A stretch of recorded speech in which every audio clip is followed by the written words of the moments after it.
राजनीति की रपटीली राहों पर सियासत के लिए लगातार संघर्ष करके सत्ता के सिंहासन तक जाने वाले राजनेताओं के लिए विचारधारा कोई बड़े मायने नहीं रखती। आखिरकार तमाम राजनीतिक दलों का गठन इसी आधार पर किया जाता है कि आखिरकार आगे आने वाले वक्त में हम लोगों की जन भावनाओं को समझते हुए यहाँ पर अपनी रणनीतियां तैयार करेंगे और उसी के आधार पर देश की जनता का प्रतिनिधित्व करने का प्रयास किया जाएगा। लेकिन इस बीच आपको बता दें कि राजनीति को साधने के लिए हमने तमाम बार देखा है कि देश में जिस तरीके की राजनीतिक परिस्थितियां बनती हैं, राजनेता भी उसी आधार पर अपना सियासी समीकरण बनाने में जुट जाते हैं। बात करेंगे महाराष्ट्र की राजनीति की। इस वक्त देखा जाए तो भारतीय जनता पार्टी की परिस्थितियां महाराष्ट्र में कोई बहुत अच्छी नहीं दिखाई दे रही। 2019 में विधानसभा चुनाव के दौरान महाराष्ट्र में भारतीय जनता पार्टी सबसे बड़ा राजनीतिक दल बनकर के उभर के सामने आई थी। लिहाजा सरकार बनाने का दावा भी पेश किया गया और शिवसेना के साथ मिलकर सरकार बनाने में बीजेपी को कामयाबी भी हासिल हुई। लेकिन शिवसेना की तरफ से रुख स्पष्ट था कि यदि मुख्यमंत्री का पद नहीं दिया जाता है तो ऐसे में पार्टी कोई भी बड़ा फैसला लेने के लिए स्वतंत्र है। लिहाजा बीजेपी से बात की गई। देवेंद्र फडणवीस को मुख्यमंत्री जो बना दिया गया तो उनको हटाकर उद्धव ठाकरे को चीफ मिनिस्टर बनाने का प्रस्ताव पेश किए जाने की सिफारिशें तक की गई। लेकिन इस दौरान आपको बता दें कि उद्धव ठाकरे जो कि महाराष्ट्र की राजनीति के एक बड़े सूरमा के रूप में जाने जाते हैं, उन्होंने यह फैसला किया कि यदि बीजेपी शिवसेना का मुख्यमंत्री नहीं बनाती है तो मुख्यमंत्री की रेस के लिए यहां पर शिवसेना अपनी राजनीतिक विचारधारा को भी बदल सकती है। कांग्रेस पार्टी और एनसीपी के साथ मिलकर के सरकार बनाएगी। 5 साल का वक्त बीतते बीतते महाराष्ट्र की राजनीति में बड़े सियासी फैसले भी देखने को मिले। एनसीपी और शिवसेना दो फाड़ होती हुई नजर आई।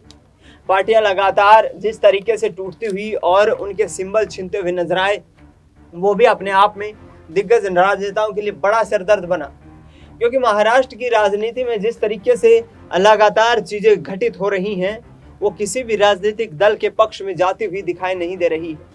लिहाजा 2024 के लोकसभा चुनाव में सीट शेयरिंग का फॉर्मूला तय करके विपक्ष ने एक तरफ तमाम टिकट आवंटन किया तो दूसरी तरफ भारतीय जनता पार्टी ने भी यहाँ एकनाथ शिंदे गुट जो कि शिवसेना का दूसरा गुट है और एनसीपी के अजीत पवार गुट के साथ मिलकर चुनाव लड़ने का फैसला किया।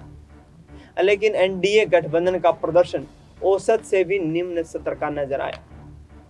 शरद पवार, उद्धव ठाकरे और कांग्रेस पार्टी मिलकर चुनाव लड़ते नजर आए और इन तीनों राजनीतिक दलों ने जिस तरीके से महाराष्ट्र की राजनीति में एक परिवर्तन लाने के लिए जो बड़ा उलटफेर किया, उसने भारतीय जनता पार्टी के लिए मुश्किलें खड़ी कर दी। अब इस वक्त देखा जाए तो एकनाथ शिंदे और अजीत पवार को ऐसा प्रतीत हो रहा है कि अपने पुराने राजनीतिक दलों का रुख यदि कर लिया जाए तो चीजें ज्यादा बेहतर हो सकती हैं। लिहाजा आगामी 90 दिनों के बाद महाराष्ट्र में विधानसभा के चुनाव होने वाले हैं। राजनीतिक दृष्टिकोण से देखा जाए तो महाराष्ट्र इस देश का दूसरा सबसे बड़ा राज्य है। ऐसे में भारतीय जनता पार्टी किस तरीके से चीजों को यहाँ पर आगे आने वाले वक्त में सही रख पाएगी, बड़ी चुनौती बन गई है, क्योंकि ये सारा मामला बिगड़ता हुआ उस वक्त नजर आया जिस दौरान केंद्रीय कैबिनेट मंत्रालयों की मांग को लेकर एनडीए के तमाम सहयोगी दलों के बीच बैठकें हो रही थी।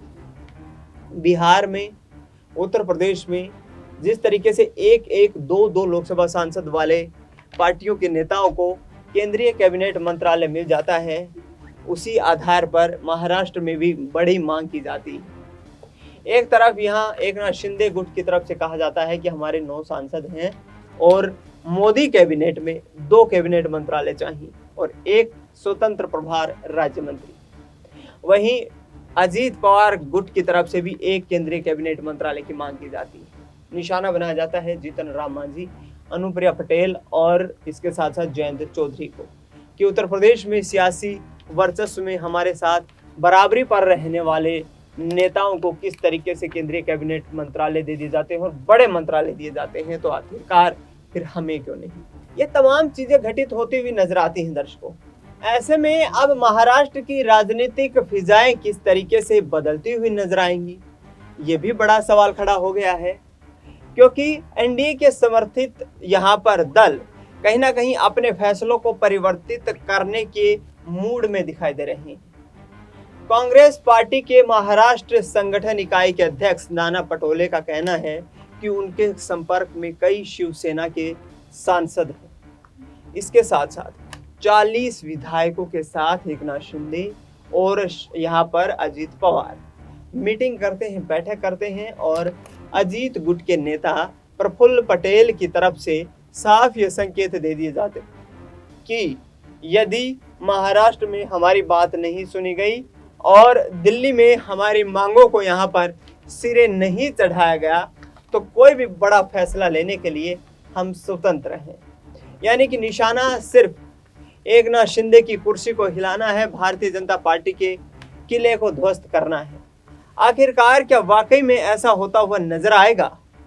क्या वाकई में भारतीय जनता पार्टी, शिवसेना, एकनाथ शिंदे गुट और अजीत पवार गुट एक दूसरे से दो फाड़ होते हुए नजर आएंगे?